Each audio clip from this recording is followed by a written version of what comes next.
Hi, welcome to Angels Nook, where anything can be a canvas for creativity if you invest the time to learn the techniques.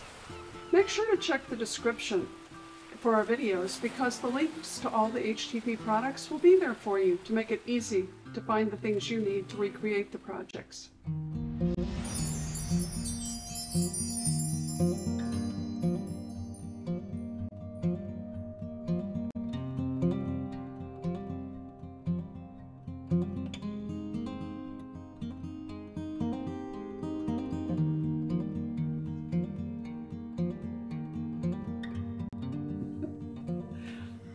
Hi, welcome back to Angels Nook. Or if you're just joining us, welcome as your first time. We're going to be working this time on the Limewash of a wall. And the new product that Heirloom Traditions has is a Limewash that pairs with their paint to make the faux finish on the wall a lot simpler to do. So we're going to be doing some demonstration for you and also showing you some painting hacks for how to get a perfectly straight edge in the corner where two walls meet, which is usually a wobble line, especially if you're doing an accent wall, and how to get up along your baseboards and your ceiling edge with precision without having paint up or down on either of those two things. One of the things about the gallons from Heirloom's Traditions is they come with a safety piece on the lid. When you're opening the box, look carefully because not only is there a video on the website for how to open these, they also include directions on a small piece of paper. So look for that in your box. Don't just toss it away. Two of the tools that work to do this are vice grips, which these, when you clamp them together, will lock. So you'll have to unlock them to move them around this. The other is channel lock.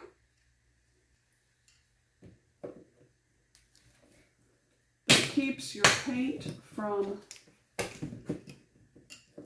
being spilled in shipping.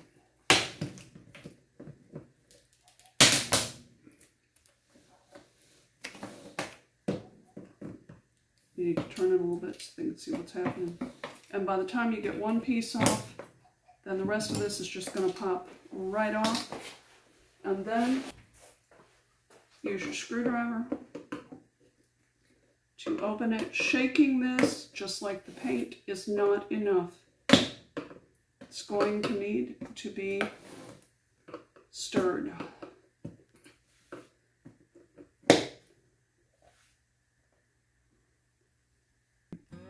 And just like the paint, if you look at this, if we can get an angle into it for you so that you can see this, there's some separation in here. So that needs thoroughly stirred from the bottom up. This is an old paint stirrer. Yes, it's got some woodlands on it. It's not going to hurt this. It's completely dry. This is going to feel thick, just like the paint. And with a gallon, you're really going to have to work to get that stirred up from the bottom.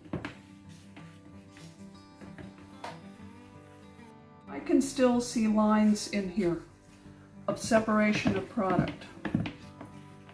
I'm pulling from the bottom up. I did do some stirring just coming around like this, but now I'm coming back from the bottom up to make sure that anything that's in the bottom of that is getting mixed into the rest of this. And figure eights help you. Circles, going back to a figure eight, circles back and forth.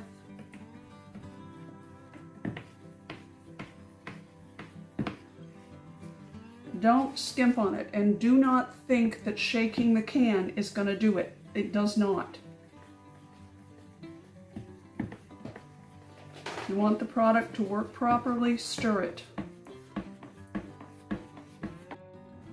Off camera, I've been stirring for about 4 minutes on this, but I also wanted to let you see this is definitely a thick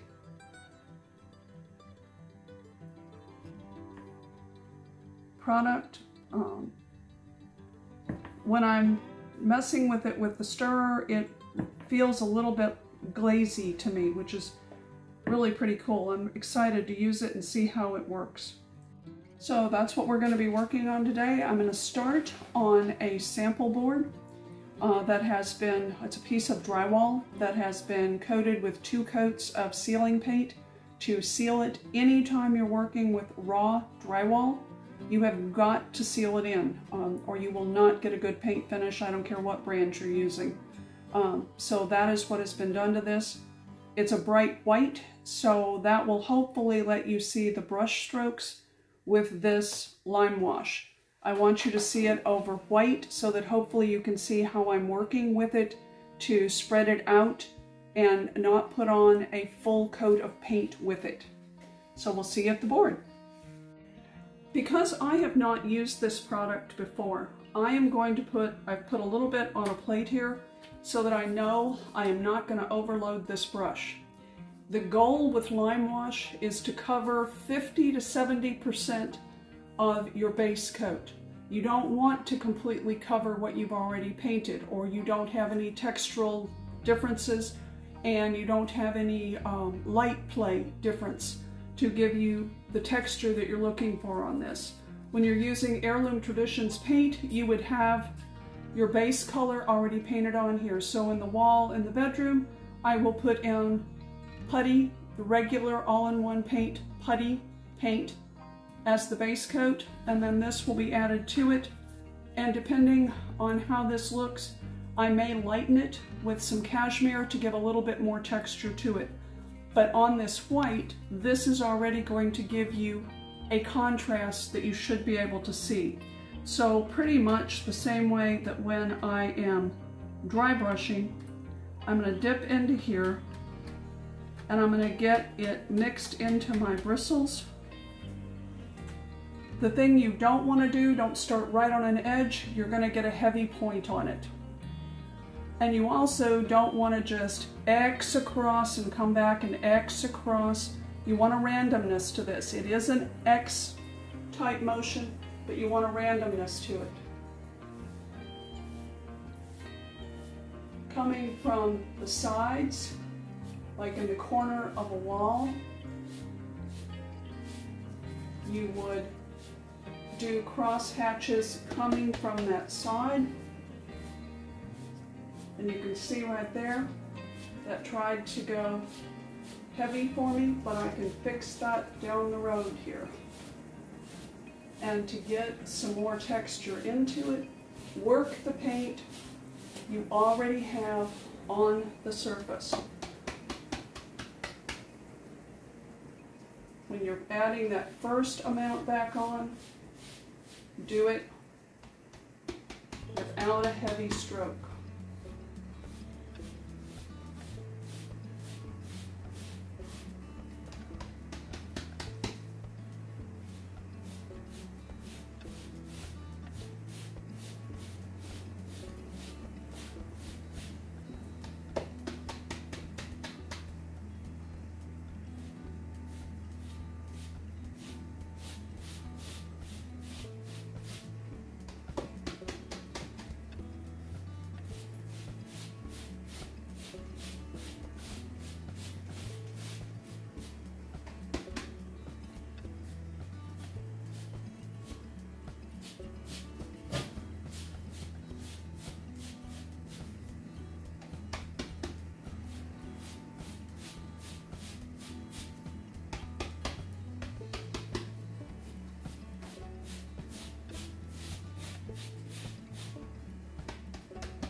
I hope you can see that I'm not doing straight lines. And then I want to look at it and see where I may need additional added in here.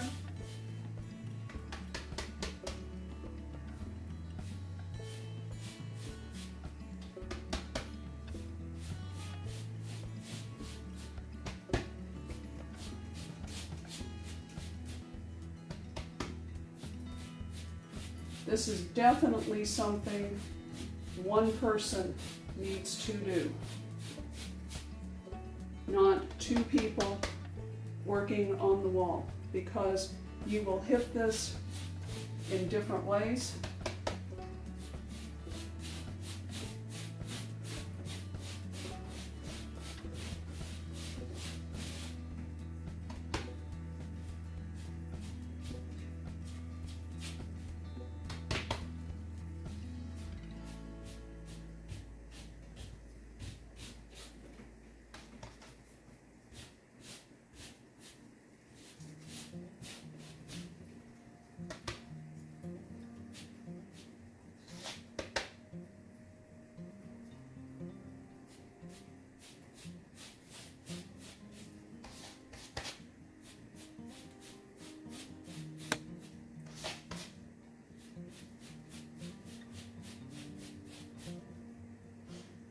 Now I know that I can barely dip into the can. I can pounce it onto the plate, and that's what's going to work the best for me. But I did not know that starting out. So I'm also looking for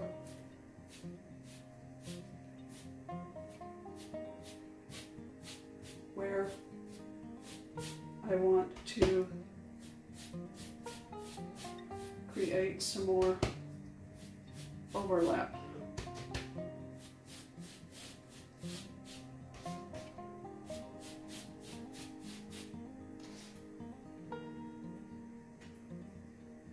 If you hit this, I will show you over here in just a second, but if you hit this with just a heavy brush,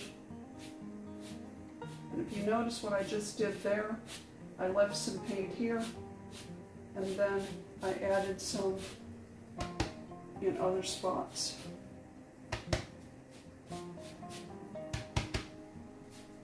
I'm adding more paint onto this to fill in some of this so you're not seeing just complete crosshatches, but I'm not getting rid of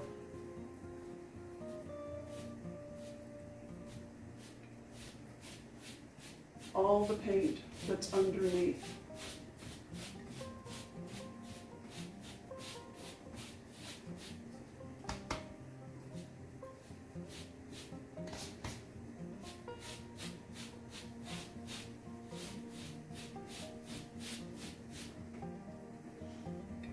I would stop at this point on the paint and just keep moving forward on the wall. And then once the whole wall has been done with this first round, step back from it. And I mean really step back, like 8-10 feet, and look at it. Where's a light spot? Where's a dark spot? If you find that you've put it too heavy somewhere, you can, once it's dried, come back and add, using dry brush, add some light texture of the original undercolor of paint. If you have ever tried to paint two different colors on a wall and come into a straight line, you know that it becomes a nightmare down this seam. This has drywall tape in there. It has mud in there from the drywalling, which it's never a crisp straight line. It may be pretty decent, but as you're trying to paint it, visually it's going to show some wobbles in it, no matter how hard you work on it. If you get up here to the top of this, this main part of the wall here is in pretty decent shape, but up here it curves back a little bit. This is the wall that I'm going to be putting the Limewash on. I want to visually trick the eye into seeing a perfectly crisp straight line. So what I'm going to do is put green frog tape. Do not use the blue, it will bleed on you. I'm going to come down here into the wall where it's pretty straight, that I've already checked with a long straight edge. That's where I'm going to start to line up my tape. And you'll see when I get up to the top up here, there's going to be more of a gap between here and the edge of my tape when we can get to an angle where you can see it. But you want to come out about 1/8 of an inch, no more than that, from the wall that you want to get the straight line of color to match to. You could also go the other way and come into this side if you wanted to. But with what I'm doing with this wall, I want this wall to come around into this. I'm lining up down lower where my thumb is down here holding the roll of tape. I want to get pretty close to that wall edge.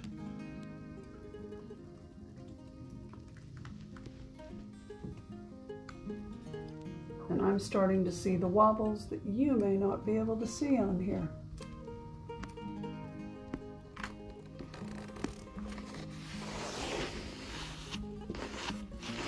You can see how the wall went back up, because down here I'm exactly where I need to be. And into this space, it's getting a little wider again, but keeping the tape straight.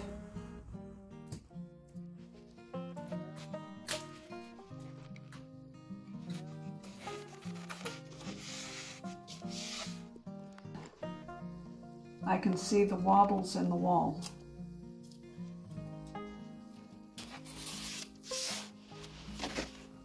That's a pretty significant one right there. Let's see if I can help that one out just a little bit by moving it over just slightly. The glue on green frog tape is only from the edge to a 1/4 inch in, from the edge to a 1/4 inch in. The middle part of this is just regular tape glue.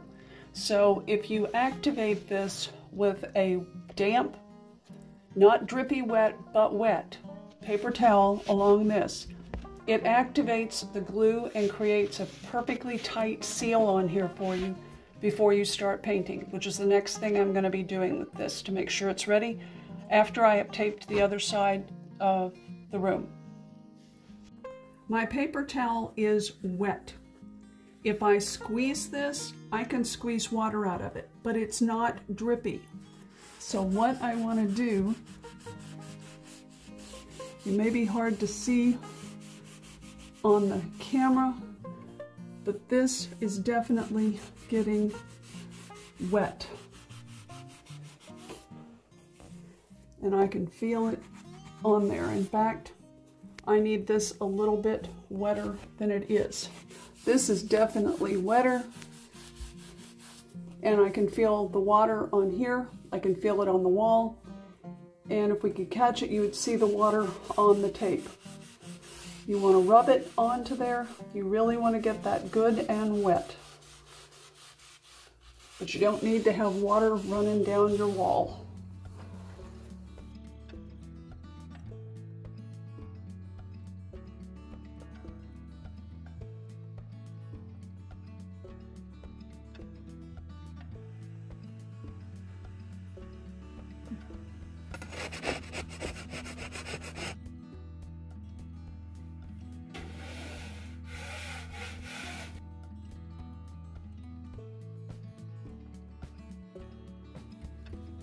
Putty is just an absolutely gorgeous neutral. It's a really light, soft taupe, and it's hard to see probably in the light, or because this is going to look very white on the camera. But this is a perfect complement for the flooring that we have.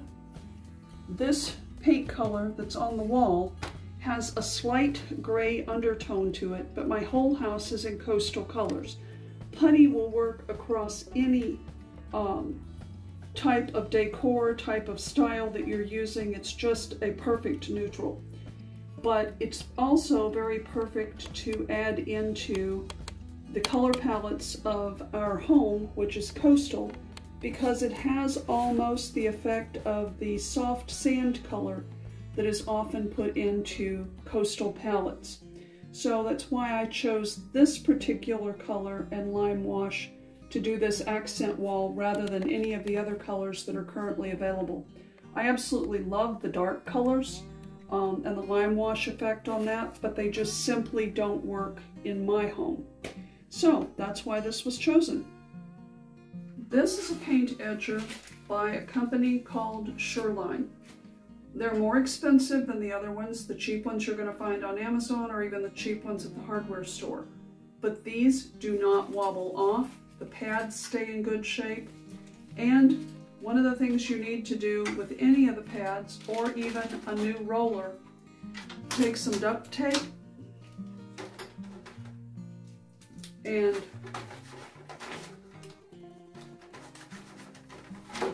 pull it off to get anything loose. Very little comes off of these. The cheap ones, you'll wind up with this completely fuzzy. But the cheap ones, the rollers don't stay in place, and these pieces do not stay squared on here. They wobble on the pad itself, and you can see I cannot move that pad. When you're painting, it's worth the investment. These will last forever. Clean them up. Yes, they've got a little bit of paint on them, but the rollers themselves are smooth, and then all you're going to have to do is replace pads over time. You don't want to try to wash these and reuse them. You do just want to toss it once the paint's dried in it from sitting and put a new one in. It's not that much of a cost, and you'll wind up with a much better finish. But again, it's the Shur line version of it. The others will create a lot of headache for you. So you got to flip the lever up to lift the wheels to apply the paint.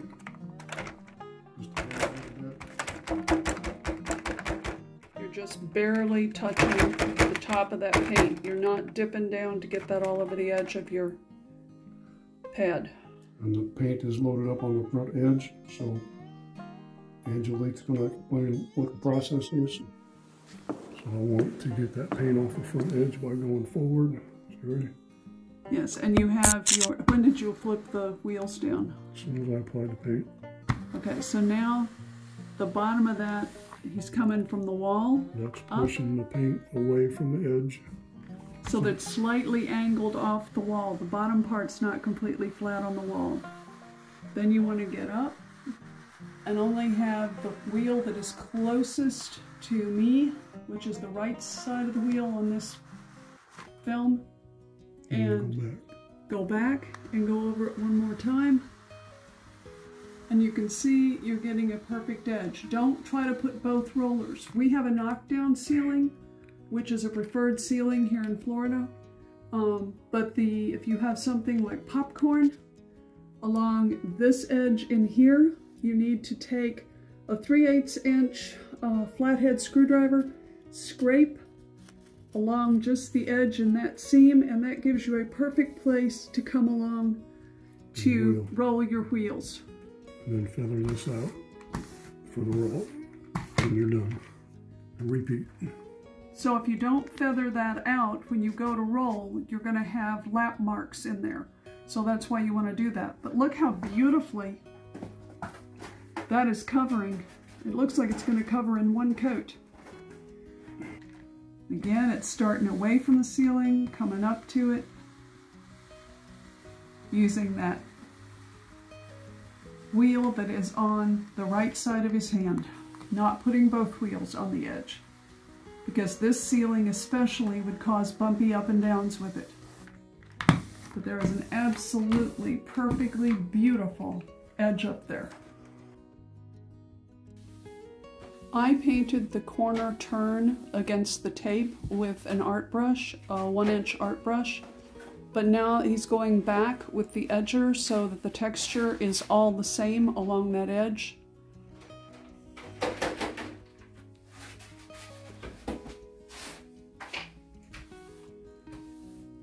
And it's exactly the same process as against the ceiling. Our particular baseboard has a bevel at the top of it, so the wheels, it's too narrow for the wheels to run on it. They want to slip down over the edge of it. So if you look at the piece here, there are pieces of plastic right here that latch down. So what Jim's going to be using is, instead of the roller, he's going to let this little piece of plastic run along this edge here as its guide to give a flat run and a straight line. If you had a baseboard that had a good flat top edge, it would be much easier to do.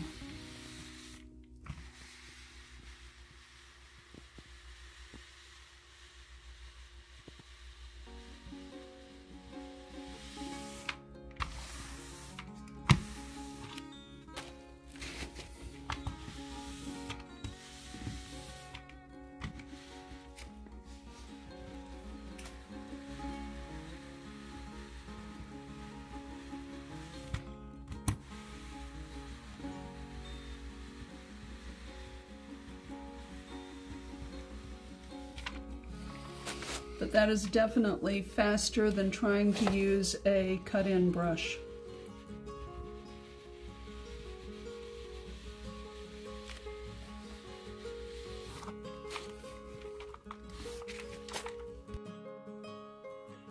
This is the HTP wall roller. They're really nice. This is washable and reusable. The center of it is a hard plastic core. And here on the ends, this is how this pops out and you pop a new one in. It's also made to accommodate paint roller handles if you want to use it with a longer roll. The nice thing about these are it paints on smoothly, but it doesn't spit like the traditional nap rollers do. And it leaves no roller marks as you're working. So I really like the fact that it's easy to wash out and reusable as well.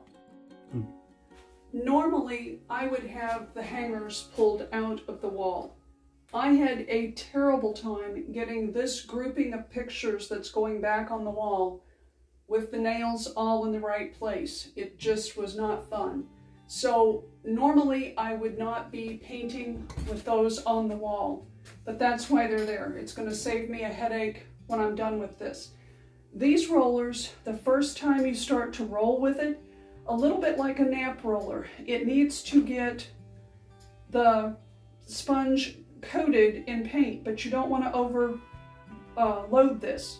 So your first few rolls may scare you, but then once it's going, just like a traditional roller, it really does a good job. It loads differently.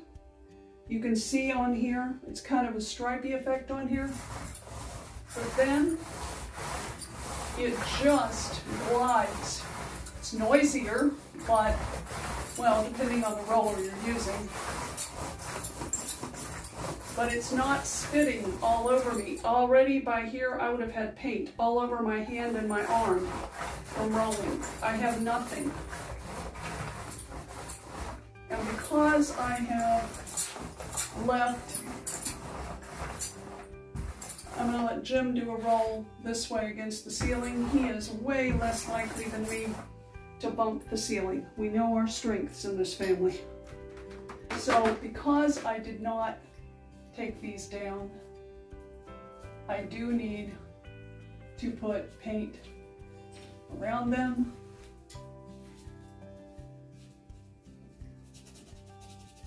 It's a little spot that tried to dry to make it easier to go. And then I'm going to roll by it, up to it, so I don't have a different texture over that. And I really don't care that my paint hanger, my picture hanger has paint on it. Who sees it anyway? But these are really pretty remarkable rollers.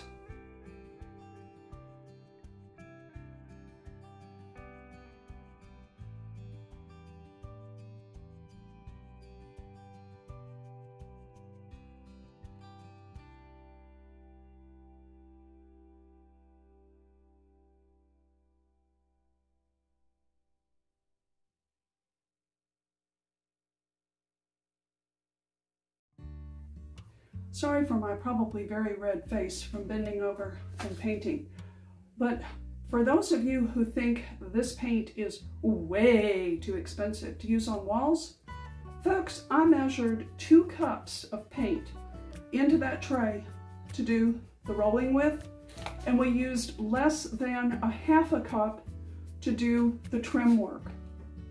What paint do you know covers like that?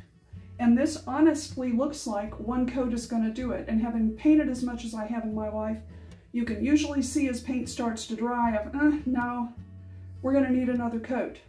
That's really not very much paint to paint this with. So if that's your worry, but you really like the color, I wouldn't hesitate at all with the paint prices of really good paint anywhere now to use HTP on my walls, if the colors are what you need. I'm painting out this board solid of the HTP Putty paint because I want to see whether I want to lighten the Limewash for the bedroom wall or I want to leave it just tone on tone as far as just the sheen is making the difference. And I'm using up the paint that was left over in the tray from doing the bedroom to hopefully get this painted out.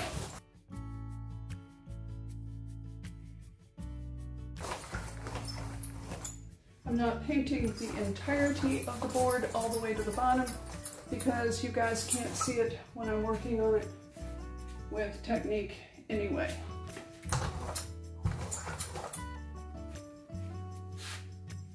Okay, we'll let this dry and come back to it and try to lime wash on it and make some decisions. We've brought the big sheet into the bedroom to see how the light play that's in here will go on this finish.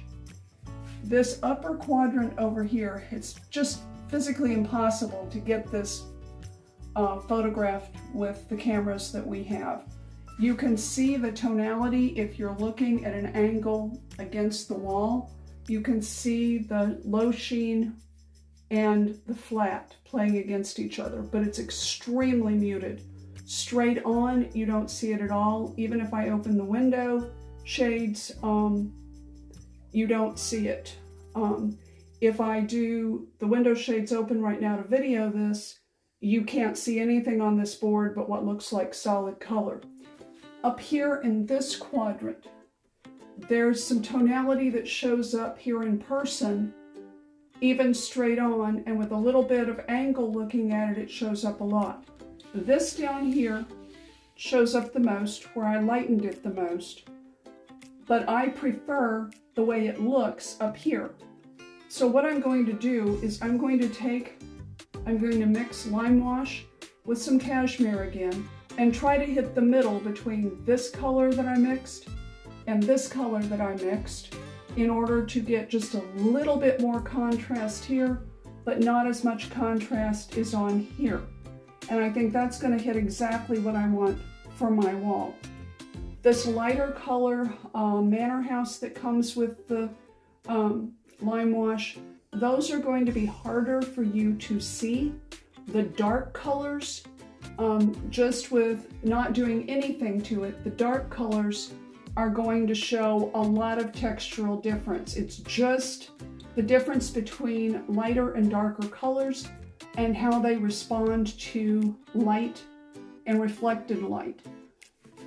This is actually a nice dusty finish up here, an aged finish, but you see a little bit more contrast here.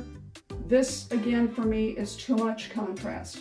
So I'm going to try to hit the middle. I'm going to mix some up, and then I'm going to come over here in this area, and I'm going to test it to see if it's the shade that I want.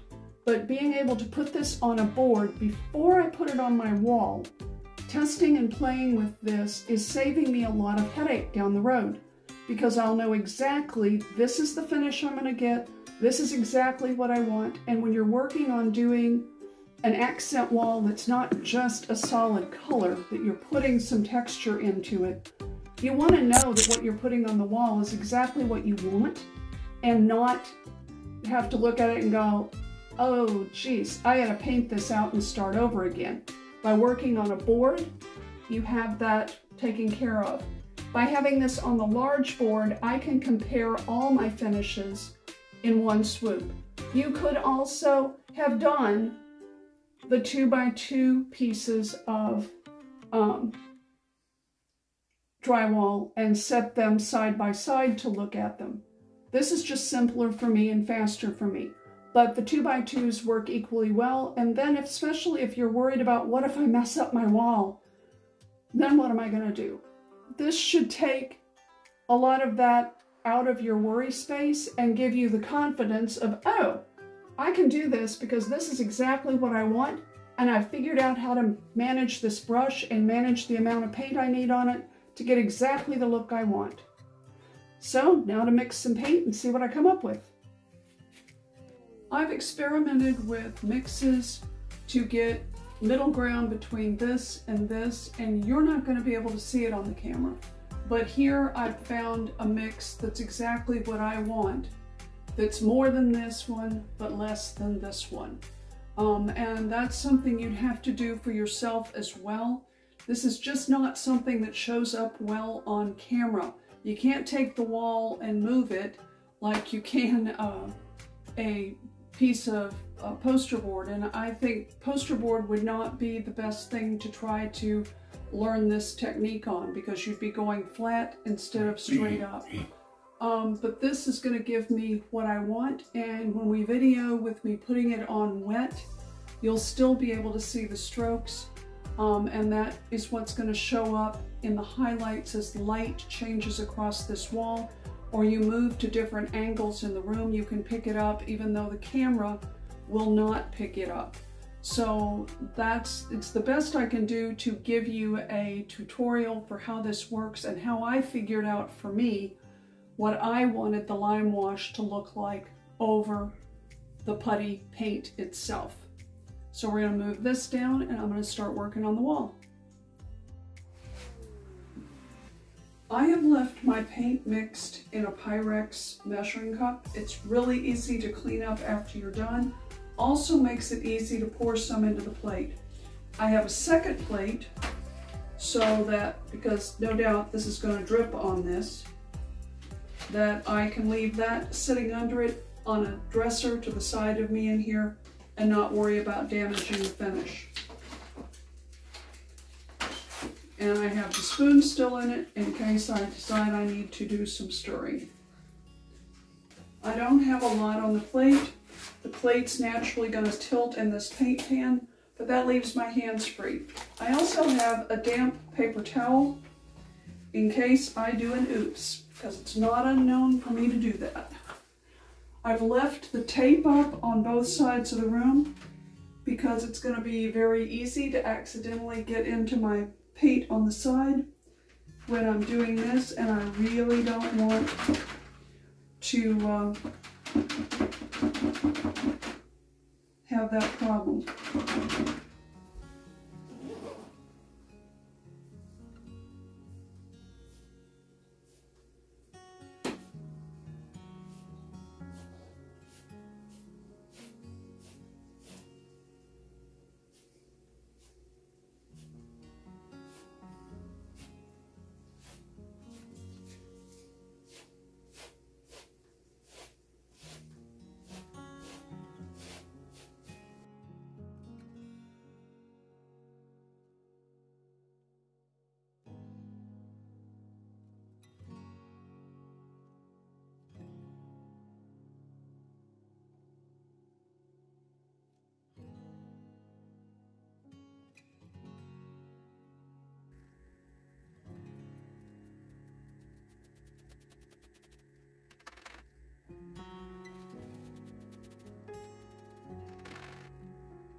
I think the practice board is definitely your friend to learn how to not over apply this so that you're comfortable going fast, because this dries and then it's very hard to see where you were on the wall and how far you got. So it also helps to have good light coming across the wall. I still have natural light coming in the window, which is helping me to see where I am on this. You can always add more. To me, this is exactly like dry brushing. You can always add more, but if you get too much on here, then you're going to have to try to balance it out with the base color of paint, and that can turn into just an endless back and forth, which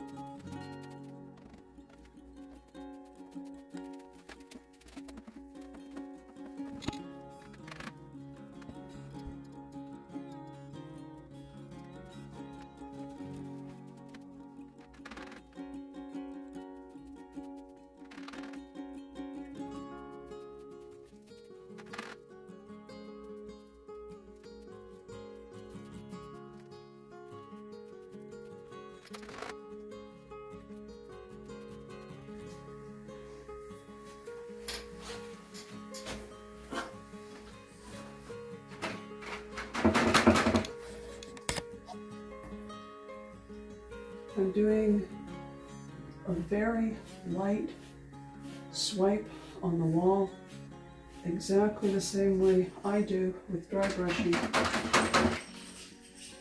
And it's giving me a nice, even texture.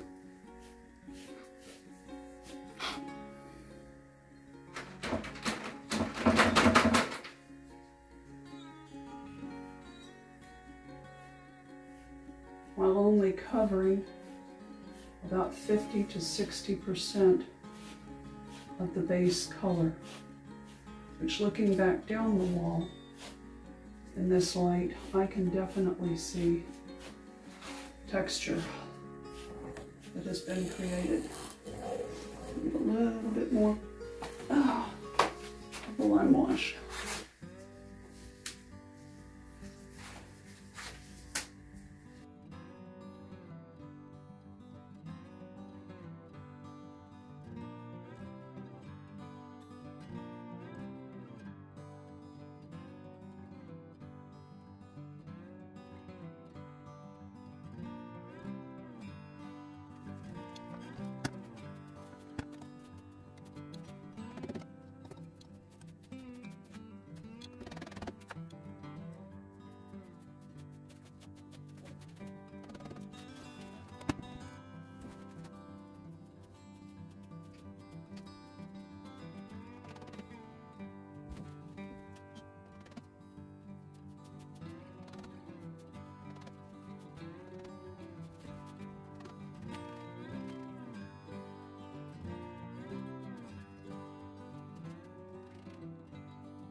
And even though I'm making X's, I'm blending back through previous X's, which is what makes you have a different texture throughout it.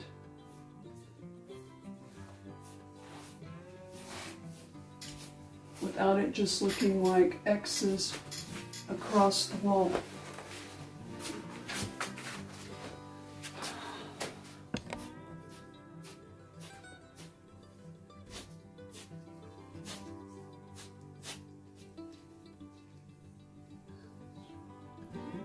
Smack in front of you, Mama. Yep, it's stopping right here by the... And that's the other thing you're going to have to do.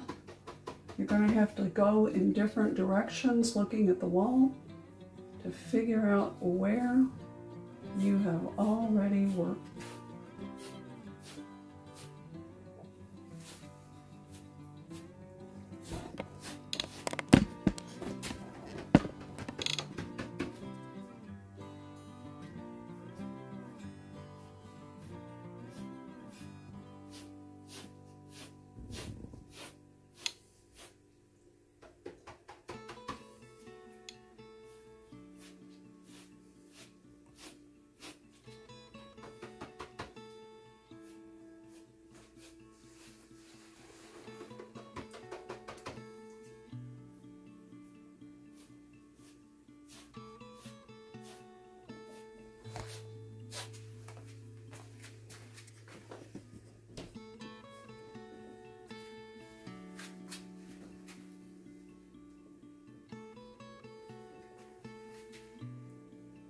That's got it. I will double check the clock, but I don't think I've spent even 30 minutes doing this to put this on here.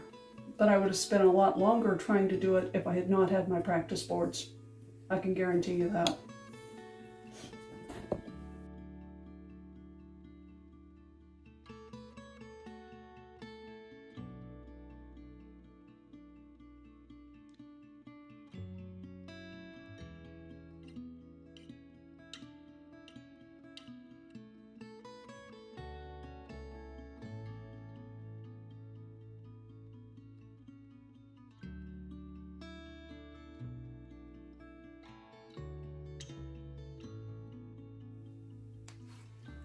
This is actually, in person, a really beautiful finish.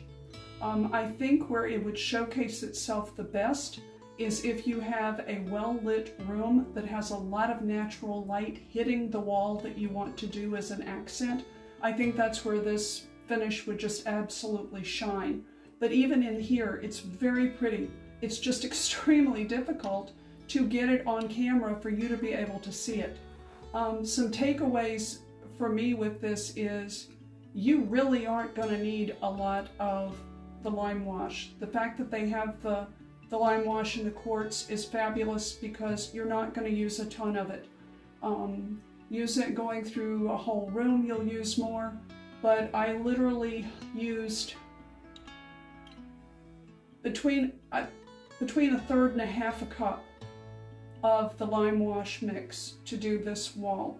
Now you may want the Limewash heavier on your wall, but that's where that practice board is so helpful.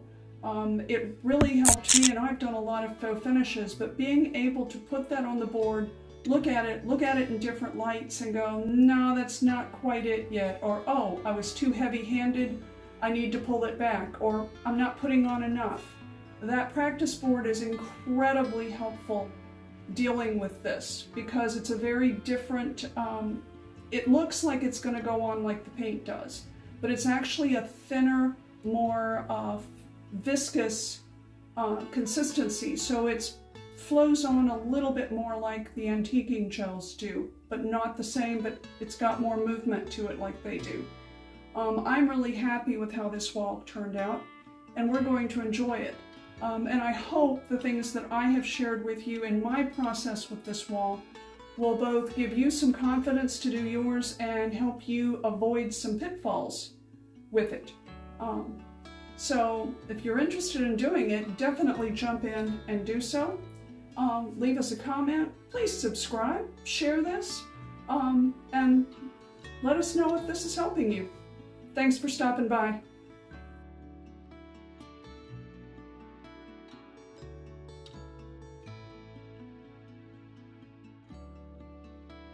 I'm the project supervisor for Angels Nook. It is my job to make sure my humans focus on giving you clear and precise instructions. And let me tell you, sometimes it's like herding foxes. Wait a minute. Don't you mean cats? I chased a cat once, and let me tell you, it was not my finest hour. Well, for one thing, you silly furball, it's cats. Secondly, you're not supposed to be in the flower bed. And finally, You're sitting in my spot.